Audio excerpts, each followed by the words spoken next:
Cuidado con los judaizantes. Bueno, sí, no es lo mismo decir judíos que judaizantes.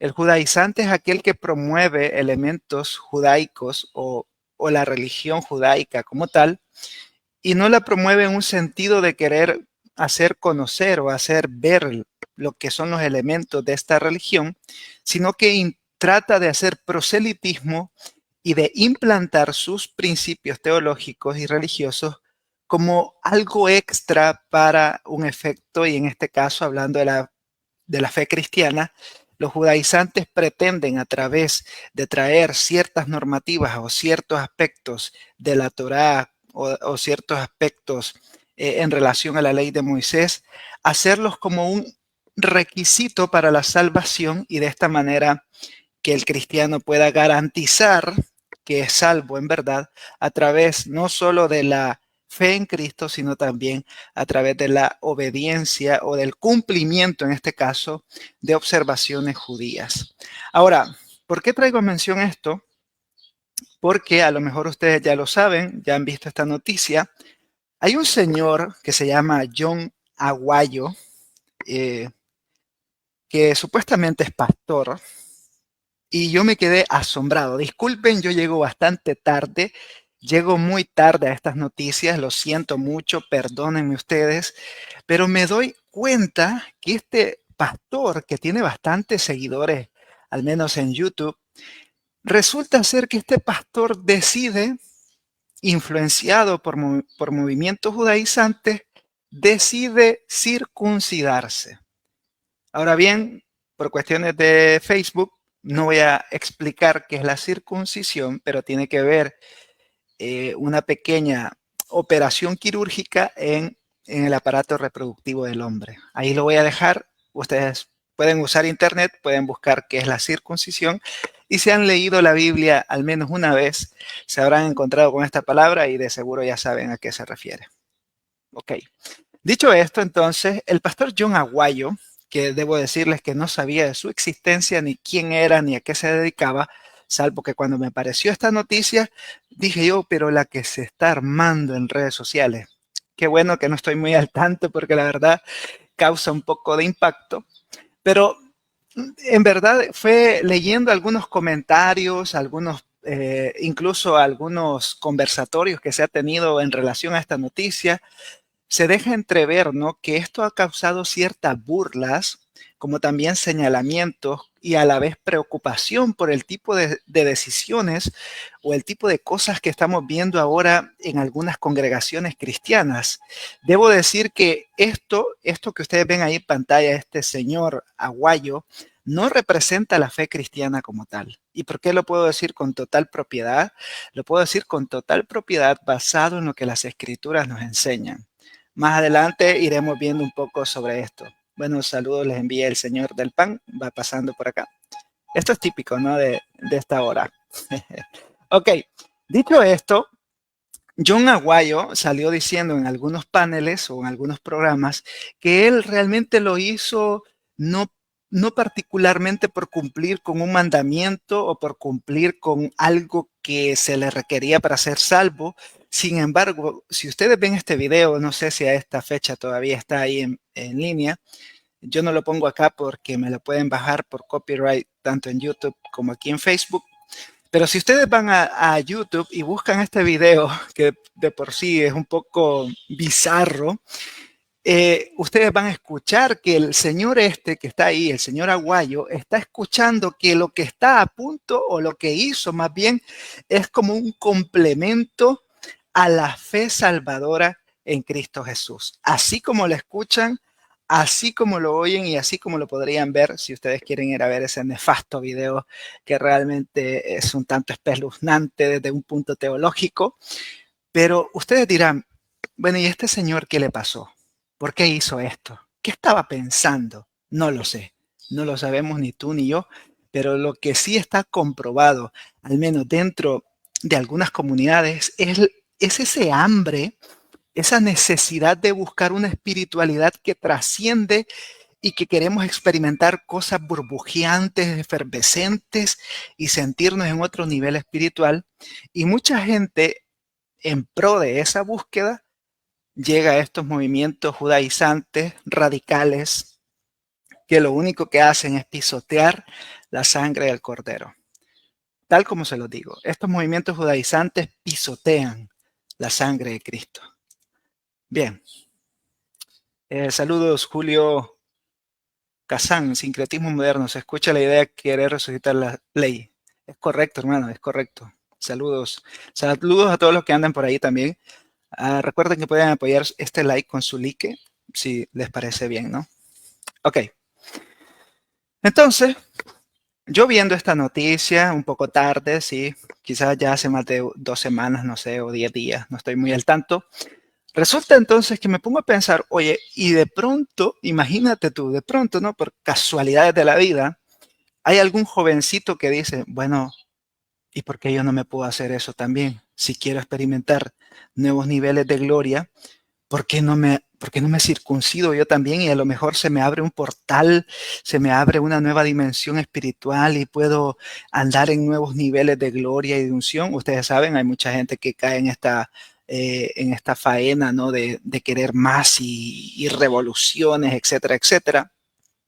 Entonces, uno se pregunta, ¿podrá ser que hay algún joven por ahí o algunos jóvenes o incluso gente mayor que diga, bueno, si este señor que es pastor lo hizo, ¿por qué no yo? ¿Por qué no puedo buscar yo también este nuevo paso en la vida espiritual? Bien, quiero responder a través de este ejemplo, de este terrible ejemplo, un principio muy necesario sobre la salvación. No sé si les parece seguirme en este ejercicio. Es un asunto muy breve, pero que nos puede servir para dilucidar un poco o para reafirmar un poco lo que ya conocemos dentro del cristianismo como lo que es la salvación en Cristo Jesús. Bien, dicho esto, vamos a dejar al señor Aguayo con su operación quirúrgica, por un lado. Vamos a dejarlo un rato. Pero surge una pregunta, tomando el ejemplo, ¿no? de este señor o de este caso. ¿Es necesario que un cristiano se circuncide? Bueno, hay que partir de dónde surge la circuncisión como tal. La circuncisión fue dada por Dios a Abraham como una señal del pacto. Ustedes pueden leer esto en Génesis 17, donde el Señor especifica cómo esta señal representaría al pueblo, en este caso a los descendientes de Abraham, que los marcaba o los identificaba como parte de un convenio, ¿no? De un pacto entre Dios y ellos. Esta señal continúa durante todo el periodo, ¿verdad? Y durante la historia del judaísmo, porque se vuelve una señal de relación, de vínculo entre Dios y el pueblo de Israel. Ahora, cuando Cristo viene, esta señal ya no tiene la misma validez en el sentido soteriológico. Si bien puede ser una señal cultural o una señal étnica, ya no tiene un sentido soteriológico porque ahora Cristo establece un nuevo pacto. Es decir, ya no se basa nuestra justificación en las obras de la ley, sino en la gracia mediante la fe. En Jeremías 31 al 34, si ustedes gustan leerlo, yo lo voy a leer porque vaya a ser que esté diciendo otra cosa y ustedes digan, pues a lo mejor no está en la Biblia. Déjenme leer esto un ratito. Jeremías 31, 34. Lo voy a leer en la versión, la Biblia de las Américas. Dice el Señor, he aquí vienen días, declara el Señor, en que haré con la casa de Israel y con la casa de Judá un nuevo pacto. Vean cómo apunta esto. Este nuevo pacto es en Cristo. No como el pacto que hice con sus padres el día que los tomé de la mano para sacarlos de la tierra de Egipto, mi pacto que ellos rompieron, aunque fui un esposo para ellos, declara el Señor. Porque este es el pacto que haré con la casa de Israel después de aquellos días, declara el Señor. Pondré mi ley dentro de ellos y sobre sus corazones la escribiré y yo seré su Dios y ellos serán mi pueblo. Y no tendrán que enseñar más cada uno a su prójimo y cada cual a su hermano diciendo, conoce al Señor, porque todos me conocerán, desde el más pequeño de ellos hasta el más grande, declara el Señor, pues perdonaré su maldad y no recordaré más su pecado. Bien, entonces Jeremías está hablando de un nuevo pacto y este pacto es a través de Jesucristo. ¿Y cómo confirmamos esta correlación soteriológica? Bueno, Hebreos, que es una de las cartas, una de las epístolas que deberíamos estudiar, ¿no?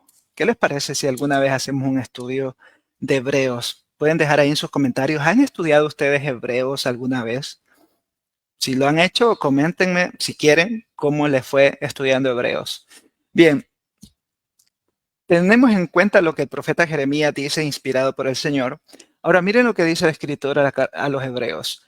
Pero ahora él, quien Cristo, ha obtenido un ministerio tanto mejor por cuanto es también el mediador de un mejor pacto.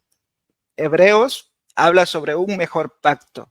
Jeremías habla sobre un nuevo pacto. Vean ustedes la correlación que hay. Establecido sobre mejores promesas. Pues si aquel primer pacto hubiese sido sin defecto, no se hubiera buscado lugar para el segundo. ¿Cuál fue ese primer pacto? El pacto de la ley.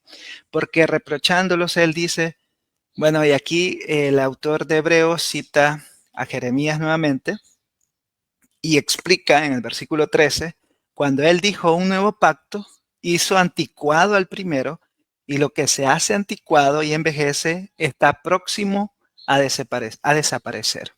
Entonces, si tenemos esto en nuestra mente y decimos, ok, Jeremías está diciendo que viene un nuevo pacto, el escritor a los Hebreos, inspirado por el Señor, dice que hay un mejor pacto y que aquel primer pacto pues ya no tiene ningún sentido. Entonces ahora este nuevo pacto, que es a través del Hijo, porque así lo dice el escritor, que es obtenido por él, dice el escritor, pero ahora él ha obtenido un ministerio tanto mejor. Entonces nos quedamos con la idea, bueno, si este pacto, el primer pacto, tenía una señal que era la circuncisión, pero ahora Cristo me dice, oye, hay un nuevo pacto que es a través de mí, únicamente por mí y gracias a mí. Entonces, aquel pacto ya no tiene una razón de ser para mí, porque Él, Cristo Jesús, ha cumplido lo que la ley demandaba. En Él está todo el cumplimiento de la ley. Entonces, yo al poner mi fe en Cristo Jesús,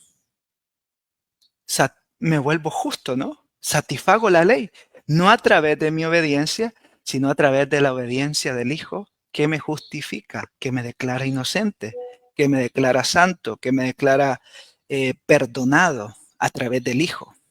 Entonces, por obvias razones, por lógica, la señal de la circuncisión se vuelve innecesaria para todo aquel que cree en Jesucristo como su Señor y Salvador. Muy bien. Dicho esto, Pablo, el apóstol Pablo, un judío ferviente, convertido al Señor, dice en Gálatas 5:2, he aquí yo, Pablo, digo que si os circuncidáis, de nada os aprovechará Cristo. ¿Qué quiere decir Pablo? Si ustedes creen que para ser salvo o para garantizar su salvación necesitan circuncidarse, están perdidos. Están desaprovechando, están lejos de Cristo, están lejos del Evangelio. De esta manera, Pablo especifica que la circuncisión no complementa en ningún sentido o no valida en ningún sentido la obra realizada por Cristo en la cruz del Calvario. Entonces no se puede imponer como un requisito para la justificación ni tampoco para la santificación. Ahora, nosotros no sabemos por qué este señor llamado John Aguayo hizo este acto. No lo sabemos. Él da sus razones, dice que él no tiene que ver con la salvación, aunque en el video original le están explicando que esto es parte de su salvación. No lo sé. Pero lo que sí podemos estar seguros que lo que este señor hizo fue un atropello. Él como pastor cristiano hizo un atropello a la fe. Hizo un golpe a la fe cristiana. Totalmente. Hizo un impacto a su congregación. Lamentablemente, eso fue lo que pasó. Lamentablemente, dañó el testimonio de la fe. Ahora, ¿qué pasa si un cristiano se circuncida en relación a su fe? Dice el apóstol Pablo en Gálatas 5, 3 al 4, y otra vez testifico a todo hombre que se circuncida, que está obligado a guardar toda la ley. De Cristo desligasteis los que por la ley os justificáis, de la gracia habéis caído. Creo que Pablo lo explica mejor que yo. Pero tratemos de resumirlo en una idea. Pablo está diciendo, bueno, si te vas a circuncidar, pues, estimado, guarda toda la ley, porque tú estás rechazando lo que Cristo ya hizo en la cruz del Calvario y tú ya no estás en la gracia. Tú estás ahora en la ley. Cumple la ley, cumple cada aspecto de la ley. Si ya te circuncidaste en aras de tu justificación o de tu santificación, entonces, mi estimado, cumple toda la ley. Cúmplela. Cúmplela toda, absolutamente toda. Si no, no sabes lo que has hecho. Arrepiéntete, arrepiéntete, arrepiéntete entonces de lo que has hecho. Entonces, básicamente, hermanos, todo acto que procura complementar el acto salvífico de Cristo en la cruz del Calvario, todo acto que diga, mira, si lo haces, si sumas a Cristo más este acto es igual salvación, ese acto como tal nos está conduciendo a la apostasía propiamente, nos está haciendo caer de la gracia. Cuando creemos que hacer este tipo de cosas u otras más complementan nuestra salvación o nuestra santificación en Cristo, simplemente no entendemos el Evangelio y no solo no lo entendemos, sino que estamos desviados del Evangelio al punto de la apostasía. Dicho de otra manera, cuando yo hago actos para querer justificarme delante de Dios, estoy afirmando que lo que Cristo hizo no es suficiente, que lo que Cristo hizo fue incompleto, que necesita un poquito más. Cristo hizo el 99%, pero ¿saben qué? Yo voy a poner el 1%. Ese 1%, por muy pequeño e insignificante que parezca a nuestros ojos, es la puerta a la apostasía de la fe. Pablo incluso afirma que si alguien acepta la circuncisión como medio de salvación, Cristo no le aprovecha de nada. Pero Pablo no condena toda circuncisión. Hay que aclarar esto porque puede aparecer alguien que me diga, mire, yo como cristiano hice esto, pero realmente lo hice por cuestiones clínicos, por asuntos clínicos o por asuntos, vaya a saber usted, de salud o cosas así. Pero también Pablo tiene sus propias excepciones. Miren, a Timoteo lo circuncidó no para salvarlo, sino por motivos estratégicos misioneros, ya que su madre era judía y Pablo quería evitar tropiezos en la sinagoga. Claro, esto fue algo bastante, porque Timoteo ya era alguien adulto, tuvo que pasar por esto. En contraste, porque alguien podría decir, mire, entonces si con Timoteo lo hizo, de seguro lo hizo con los demás. No, mire, aquí está un ejemplo todavía más interesante. En contraste, a Tito no lo circuncidó porque era griego y hacerlo habría sido ceder ante los judaizantes. Entonces, aquí encontramos un principio, es la motivación tal cual, ¿no? Si ustedes dicen, pues yo me voy a hacer eso por cuestiones de salud o por otro tipo de cosas, pues su decisión, ¿verdad? Pero si usted dice, mire, no es que yo lo hice porque si no estoy lejos de mi Señor, que no estoy en la fe, no estoy progresando, pues usted está perdido completamente. No solo es que no está progresando, es que está perdido realmente de lo que es el Evangelio. Entonces, la circuncisión, dice Pablo en 1 Corintios 7:19, la circuncisión nada es y la incircuncisión nada es, sino el guardar los mandamientos de Dios. Entonces Pablo nos enseña que la señal física no importa. Lo que importa es la obediencia al Evangelio y el vivir en santidad por la obra del Espíritu. No se trata tanto de cumplir los aspectos que los judaizantes nos exigen o nos enseñan.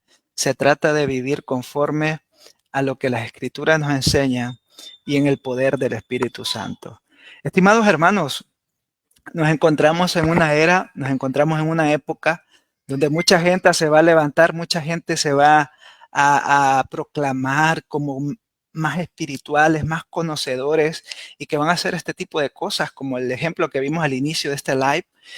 Y alguien se va a impresionar, pues alguien va a sentir como cierta duda si realmente está cumpliendo o no está cumpliendo, pero quiero decirles en este pequeño video que Cristo cumplió todo. Cristo hizo absolutamente todo para que ustedes y yo fuésemos salvos. Entonces, cabe aquí una necesaria advertencia, y es que debemos tener cuidados con los judaizantes. Este movimiento, tanto como los del primer siglo como los actuales, cometen un grave error al imponer prácticas del antiguo pacto como necesarias para la salvación o la espiritualidad auténtica. Esa gente que exige, ¿no? Que tienes que cumplir esto, que tienes que hacer esto, que no digas Jesús, sino que di Yeshua HaMashiach, que no digas que no digas Dios, sino que di Hashem, y empiezan como a querer lavarte tu particularidad, porque Dios nos hizo a cada uno la cultura o las etnias, los pueblos surgen de la voluntad divina y Dios se ha revelado de modo que todo pueblo, toda nación, toda lengua pueda confesar que Jesús es el Rey de Reyes y Señor de Señores. Y no puede venir un grupo impresionado y torcido a querer dictaminar de qué forma nosotros vamos a adorar o a exaltar el nombre de Dios o de qué manera vamos a vivir delante de Dios cuando ya Cristo y su palabra nos dicen cómo debemos hacerlo. Por eso Pablo en Gálatas 3:1 al 3 reprende mucho a los Gálatas y les dice: oh Gálatas insensatos, ¿quién os fascinó para no obedecer a la verdad? Habiendo comenzado por el Espíritu, ¿ahora vais a acabar por la carne? Piensa en eso. Pensemos en eso. Cristo es suficiente. El nuevo pacto no requiere marcas externas en la carne, no requiere cumplimientos litúrgicos rimbombantes y con elementos judaicos, para nada. Lo que sí requiere es una nueva creación en nosotros por el poder del Espíritu y la circuncisión del corazón también hecha por el Espíritu y la palabra en nuestras vidas. Así que, mis estimados, no caigamos en los juegos, no caigamos en las cosas que estos movimientos nos están vendiendo o que están promoviendo en las redes sociales. Lamentablemente, muchos van a caer en esto o están cayendo en esto porque quieren sentirse que vuelan, ¿no? Que ya tienen otro nivel espiritual, pero lo que están haciendo es desviarse, apostatando en el peor de los casos de la verdad evangélica, de la verdad de Cristo. Dios nos ayuda a estar firmes en estos tiempos tan complejos y podamos seguir adelante creciendo en Él.